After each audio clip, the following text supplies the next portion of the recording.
Hi, 24 female, I'm engaged to Jess, 26 female, and want my uncle, 49, to walk me down the aisle. Let's get into the backstory. When I was younger, I had a twin brother, James, who had a heart condition. My parents obviously cared about James more than me. They would shower him with love and attention while I was the black sheep.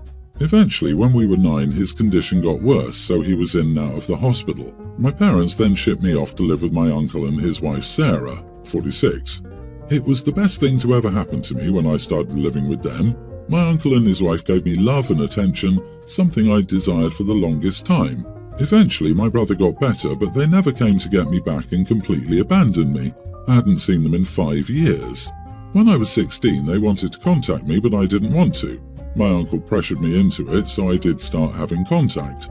Well, let's fast forward to the present. As I said before, I'm now engaged to Jess. I recently had dinner with my dad and we were talking about the engagement. Midway into it, he asked if he could walk me down the aisle. I laughed at him and asked him why he deserved to and reminded him that he'd completely abandoned me.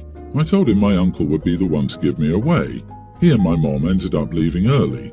My brother called and said I was an idiot and my dad deserved this right. I hung up and blocked him. Am I the idiot here?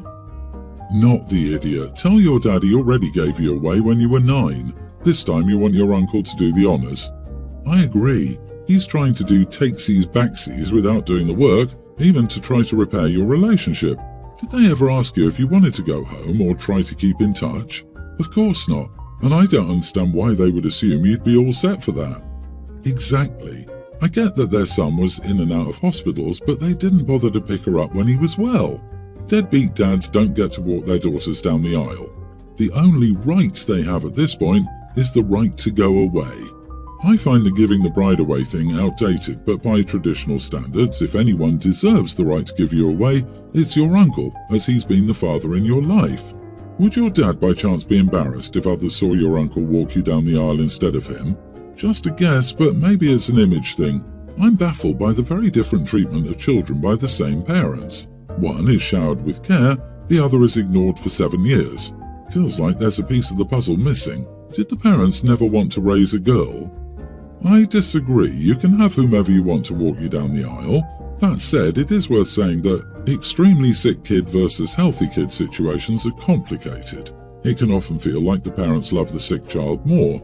Your parents were probably aware of how you were responding to this situation and didn't want you to suffer because of all the attention they had to give to James's sickness. They arranged for you to stay with family, and that usually requires quite a lot of behind-the-scenes details that you probably never knew about, from your legal care to health care, guardianship, education, etc. I bet that your uncle and his wife were probably in contact quite a bit with your parents about you, and just never told you.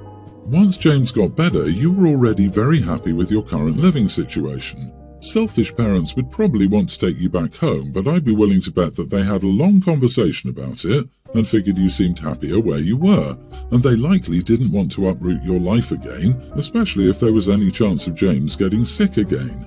Overall, your parents likely love you very much, and the way things went down felt like abandonment, but they were trying to give you a happy life.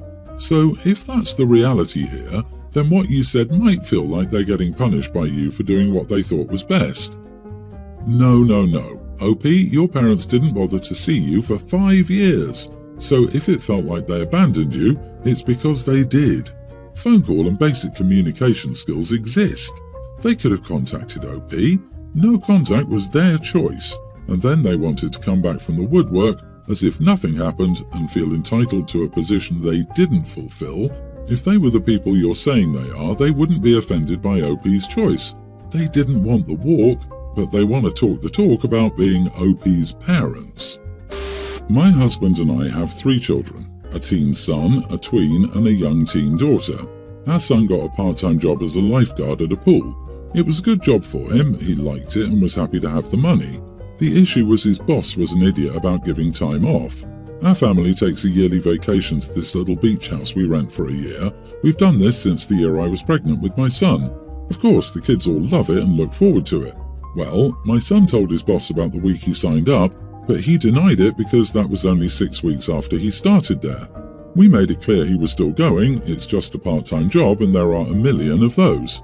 He protested, but we made him go and his boss fired him. He was furious the entire time. He refused to do any family stuff or listen to us, so he was grounded when he got back. It's not that we don't trust him to stay home alone or anything like that, we just don't want him to prioritize work over family, especially some weekend job. He found a job at another pool 2 weeks later, so it's not like this impacted him in any way, but he still holds a grudge about it.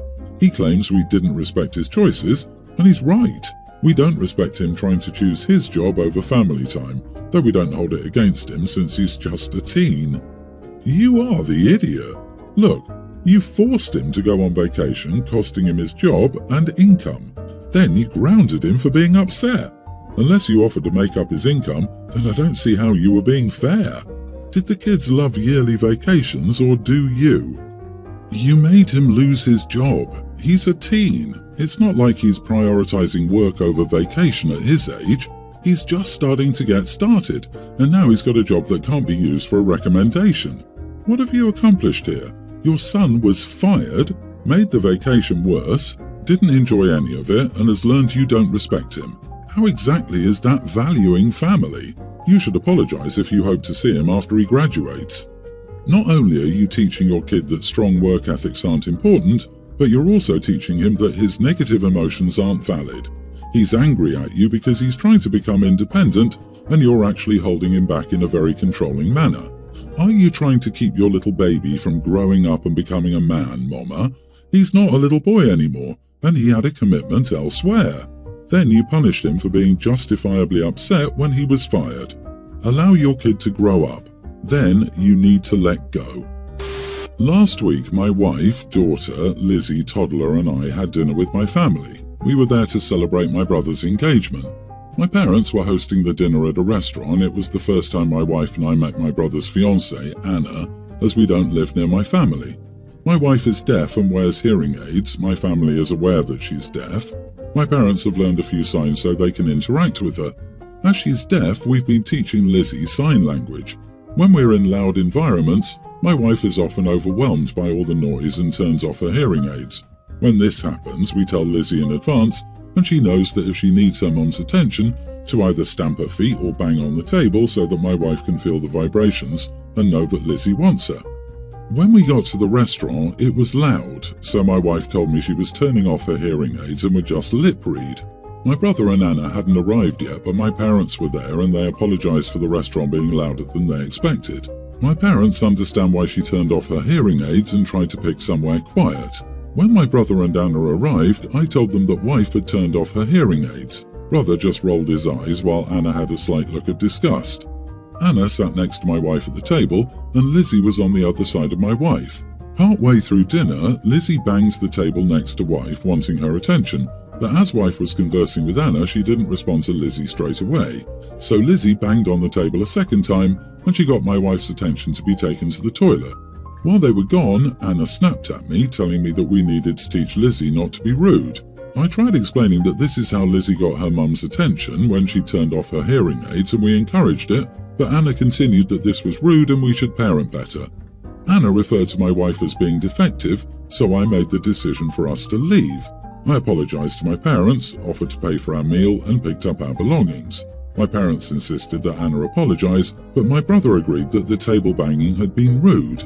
That evening, I got an angry phone call from my brother, with Anna shouting in the background, furious that I had made a scene at the restaurant and left when it was Lizzie banging on the table that had been rude. He also wants me to pay him back for dinner, as my parents made him pay for the dinner because Anna had been rude, and they didn't want to give her the idea that they supported her behavior. They left just after we did. I'm pretty sure that I'm not the idiot, as this is normal to me with my wife being deaf, but it might look rude to people on the outside. Edit, Lizzie was sitting on the end of the table.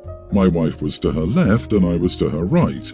Yes, she could have asked me to take her to the toilet, but Lizzie doesn't like going into the men's and prefers to go with her mom. Holy cow, Anna is... wow, she called your wife defective? Defective? You are not the idiot. While generally I would say not to teach your kid to bang on the table, she's doing it for a specific purpose that's acceptable in the deaf community for attention getting. However, this tactic is usually used among deaf individuals with deaf individuals. You need to be teaching your child to get her attention in a variety of circumstances. There were multiple avenues of getting your wife's attention in this scenario that isn't as intrusive in a public setting, and your daughter needs to be taught them as well. She's 3, so you have some time. Just don't make table banging her go-to when there are other non-intrusive ways of getting a deaf person's attention. The first time she banged, you should have gotten your wife's attention instead of letting her keep on banging. Has your brother always been snarky and insulting and dismissive of your wife and her hearing issues? He has been. We are no longer as close as we once were after he suggested that I find a normal partner. He's the only one who's refused to learn a few signs. Well, looks like your brother met his soulless mate. At least this will save 2 other people from being married to these 2. Don't pay him back, and let him know that any time his fiancée decides to try to tell you how to parent your child and insult your wife, the response will be the same. And him too. If anyone, Anna is defective, given her complete lack of empathy and understanding. I have 2 daughters with 2 different women. Jade, teen, and Elle, 1 year older, are both in the same grade since Jade skipped a grade.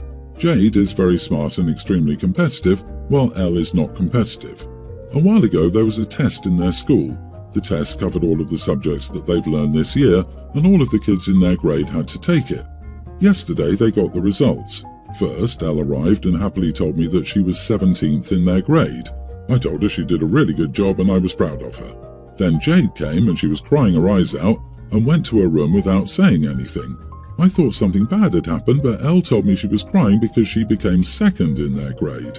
That night, I decided to take her to her favourite restaurant to celebrate and cheer her up a bit, so the 3 of us went to celebrate, then I took the girls to their moms' homes.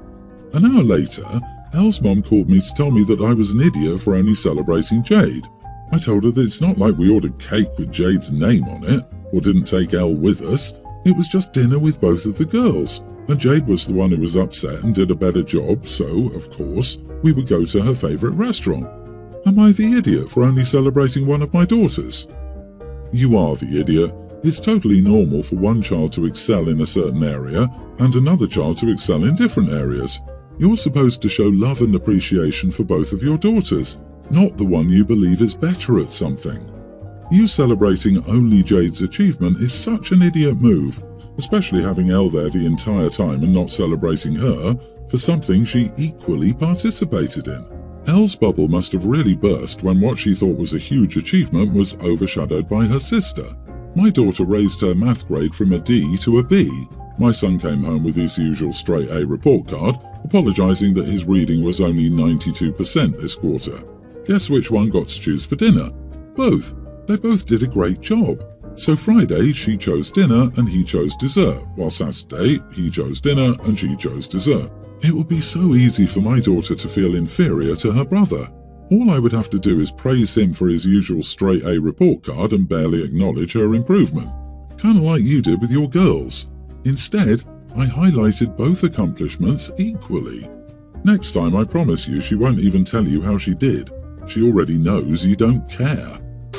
My sister-in-law's sisters are absolutely terrible. Most of what I hear about them is from my brother, but I was pretty involved in their wedding, and yeah, they sucked.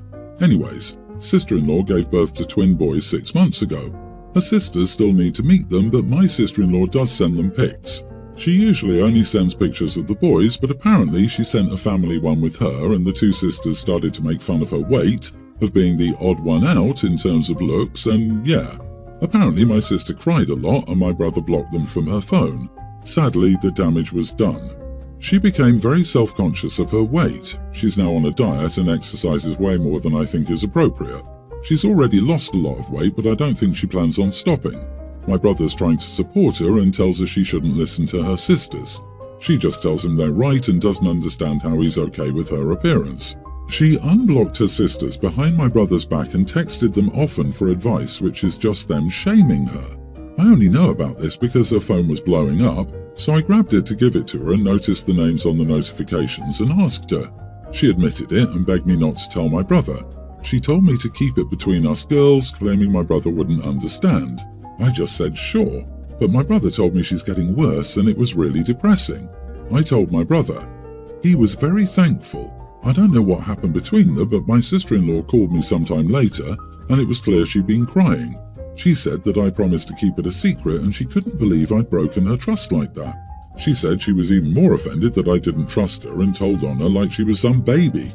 When I tried explaining that I was concerned, she told me to shut up and said there was nothing to be concerned about and that I should mind my own business from now on instead of snooping through her phone and manipulating her trust. She seemed really distressed, and I couldn't help but feel like I messed things up. Maybe I shouldn't have told my brother. I clearly don't understand what she's going through, and maybe she has a valid reason for not telling her husband. I don't know, she's never ever yelled like that and my heart still hurts. Am I the idiot? Edit, I told my brother because he was falling apart from the stress of caring for her and their kids. He was worried about certain things she was saying and how she was, in a way, scared of her kids. Her own kids.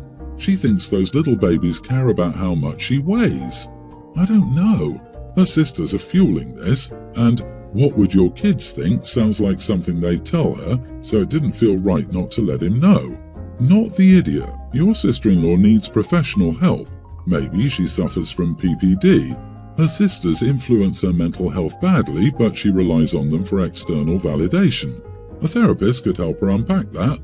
Hiding the fact that she's back in contact with her toxic sisters from her husband prevents him from successfully supporting her. She had twins 6 months ago.